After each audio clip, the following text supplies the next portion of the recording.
Support price ಅಂತ ಏನು ಕರಿತೀವಿ, ಕನಿಷ್ಠ ಬೆಂಬಲ ಬೆಲೆ, ಆ ಕನಿಷ್ಠ ಬೆಂಬಲ ಬೆಲೆ C2+50 ಫಾರ್ಮುಲ ಕೆಳಗಡೆ ಇದು ನಿಗದಿ ಆಗಬೇಕಂತೆ. ಅಲ್ರಯ್ಯ, ನೀವು ರೈತರ ಮಕ್ಕಳು ಸಿದ್ದರಾಮಯ್ಯನೂ ಹೇಳ್ತಾರೆ, DKನೂ ಹೇಳ್ತಾರೆ, ಯಡಿಯೂರಪ್ಪನ ಕೇಳಿ ಅವರು ಹೇಳ್ತಾರೆ, ದೇವೇಗೌಡರು ಮಕ್ಕಳು ಕೇಳಿ ಅವರು ಹೇಳ್ತಾರೆ ನಾವು ರೈತರ ಮಕ್ಕಳು ಅಂತೇಳಿ. ನೀವು ರೈತರ ಮಕ್ಕಳು ಆದ್ರೆ ಸ್ವಾಮಿನಾಥನ್ ರಿಪೋರ್ಟ್ ಅರ್ಥ ಆಗ್ಬೇಕಲ್ಲ. ಆಗಿದೆಯಾ ನಿಮ್ಗೆ? ಆಗಿಲ್ಲ. ಅಥವಾ ಉದ್ದೇಶಪೂರ್ವಕವಾಗಿ ಮುಂದುವರಿಸ್ತಾ ಇದ್ದೀರಾ? ಇದು ಗ್ಯಾರಂಟಿ.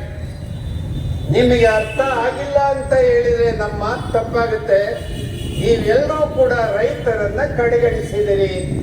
ಆ ಕಾರಣಕ್ಕೆ ಇವತ್ತ ರೈತನ ಸಾವಿಗೆ ಅಥವಾ ಸಾವು ಅನ್ನೋದಕ್ಕಿಂತ ಹತ್ಯೆಗೆ ಸರ್ಕಾರದ ಹಿಂದೆ ಇರ್ತಕ್ಕಂಥ ಎಲ್ಲ ನೀತಿಗಳ ಕಾರಣ ಆಗಿದೆ.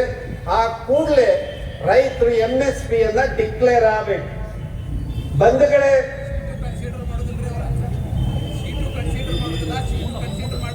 ಅದೇ C2 ಬಿಟ್ಟು ಲೆಕ್ಕ ಹಾಕಬಾರ್ದು. C2ನೇ ಇಂಪಾರ್ಟೆಂಟ್ ಇರ್ತಕ್ಕಂಥದ್ದು.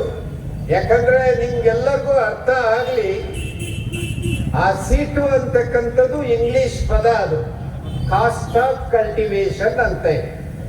ಕಾಸ್ಟ್ ಆಫ್ ಕಲ್ಟಿವೇಶನ್ ಎಷ್ಟಾಗಿದೆ?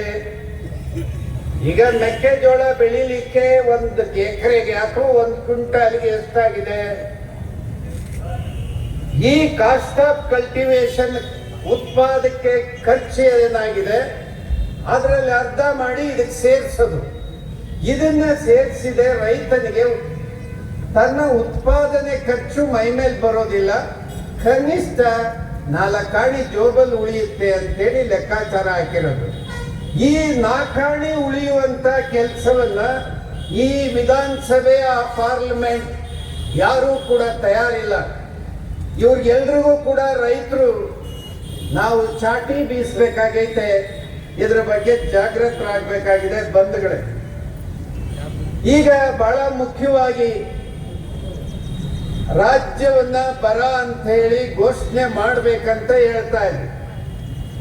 ಆಗ್ಲೇ ನಮ್ಮ ಅಧ್ಯಕ್ಷರು ಹೇಳ್ತಾ ಇದ್ರು ಪಕ್ಕದಲ್ಲಿ, ಏನೋ ಮಳೆ ಇದೇ ತರ ಬರುತ್ತೆ ಸರ್, ಆದ್ರೆ ಮಳೆನೇ ಬರಲ್ಲ ಅಂತ ಹೇಳಿ.